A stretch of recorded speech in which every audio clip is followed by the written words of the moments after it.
is how you can use SSH to log into any system on your network or to a remote server. So you want to make sure you type SSH, then followed by the username that you want to log in as. Then you have to put an @ symbol, then the IP address of that server or PC. So in my case, my server is this IP address. Then what I can do is just press enter.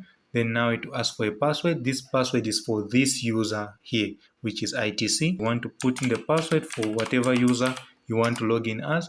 And as you can see, this is the server. As you can see, it's running. And we can verify this by doing ls. As you can see here, press enter. You see there's nothing.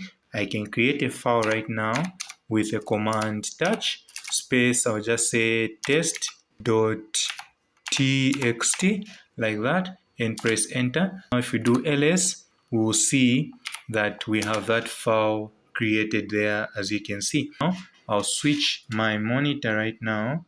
I'll switch it to where the server is, for example that.